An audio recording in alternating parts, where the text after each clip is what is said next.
sudah di sini sampai 18 tahun dan saya minta maaf kakak sampai tidak menikah. Pasti kakak mikirin keluarga, pasti karena kakak punya saudara segitu banyak.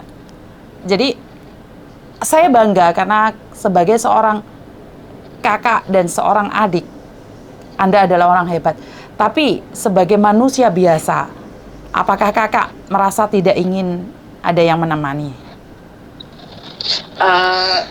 Bagi saya sebenarnya semua manusia itu menginginkan hal seperti itu, Mbak Yuni. Tapi karena ekonomi mendesak, di satu sisi saya ingin melanjutkan ke jenjang pendidikan yang lebih tinggi.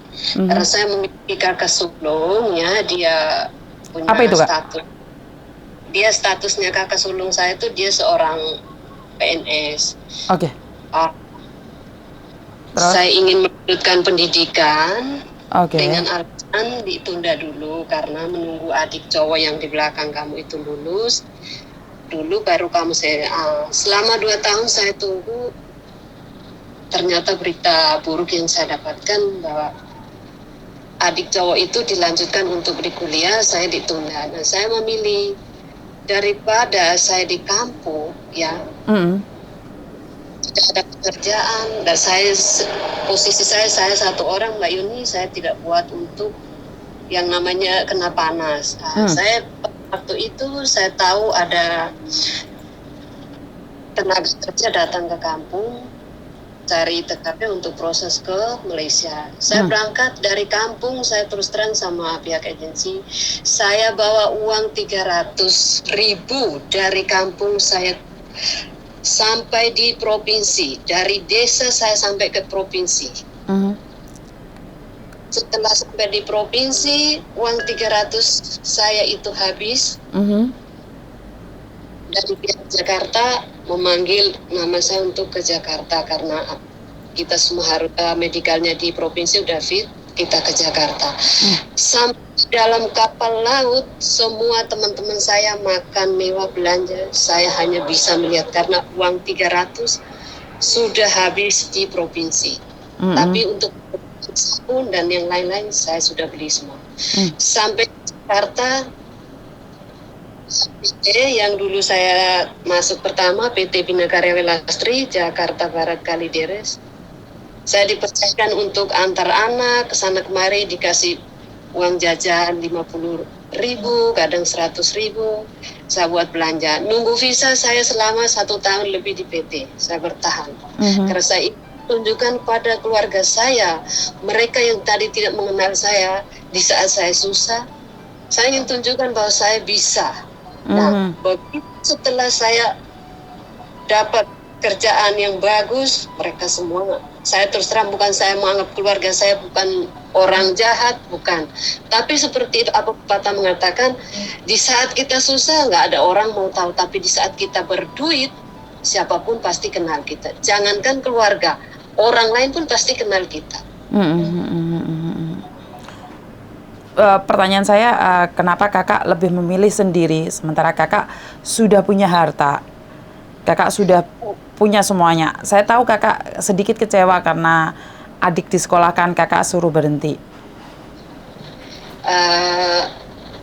Saya memilih untuk tidak memilih seorang pasangan karena bukan saya tidak mampu atau semua orang sih menginginkan, tapi karena satu sisi mungkin ini jalan hidup saya yang saya inginkan. Di satu sisi kalau mau dibilang usia juga kita bukan masih kepala 3 lagi ya Mbak Yuni.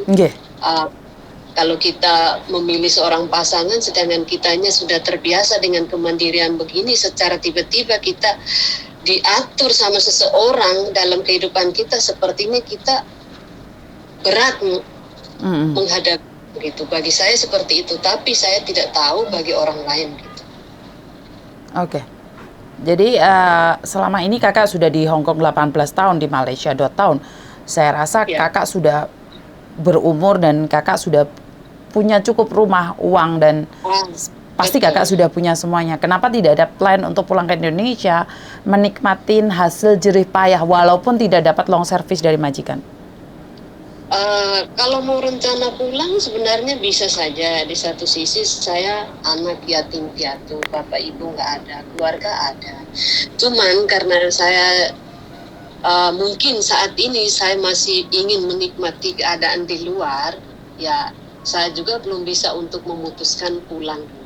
Di satu sisi, sementara saya karena keadaan corona ini, jadi bisnis saya yang saya jalani masih tertunda, jadi saya rencana untuk waktu yang singkat ini saya belum bisa ambil keputusan untuk pulang.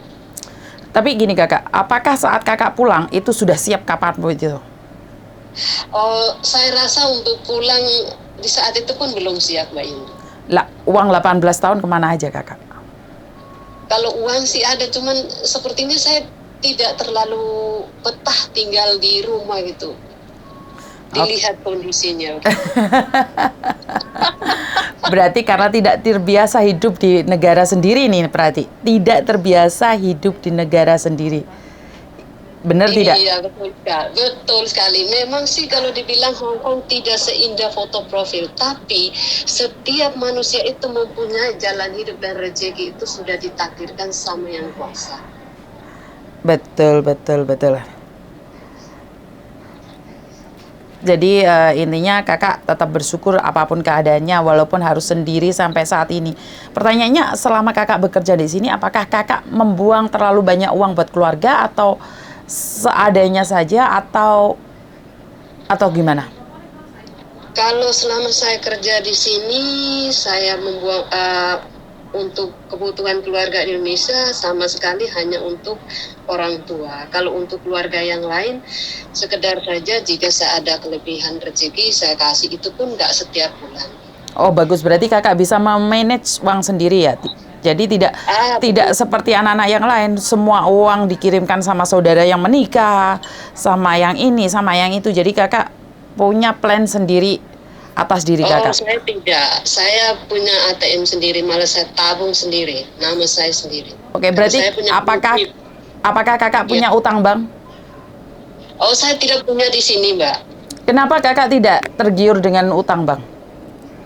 Saya merasa rezeki yang saya dapatkan udah bersyukur. Saya utang juga mau buat apa? Rumah udah ada, saya tabungan udah ada, saya cari uang untuk diri saya sendiri gitu. Jadi mau utang bank juga mau buat apa gitu aja. Itu karena sampean single mungkin, karena Anda tidak menikah?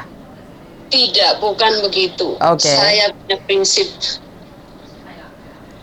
Karena kita utang bank itu bisa saja Mbak dapatnya banyak, tapi saat gajian nanti membaginya belum jajan, belum bayar utang.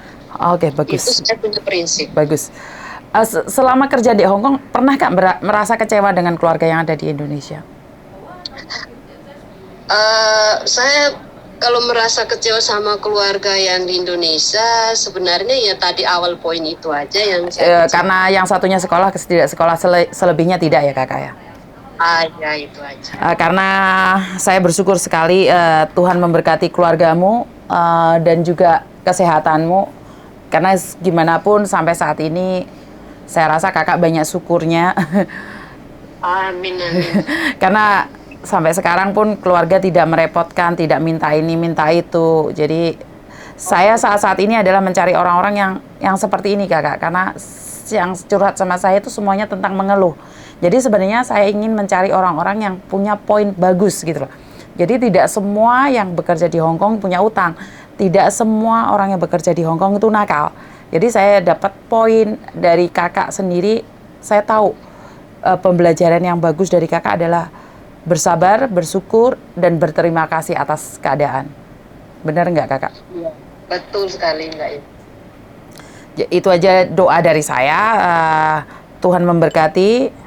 Damai sejahtera buat keluarga juga. Tuhan memberkati juga Mbak Yuni, sehat selalu. Terima kasih dan saya harap semua kehidupan kita, saya, Anda, dan semua makhluk yang ada di dunia ini untuk lebih berbahagia lagi. Saya matiin videonya tapi saya masih ingin ngobrol sama kakak secara pribadi. Jangan dimatiin teleponnya, saya cuma matiin videonya aja. Terima kasih.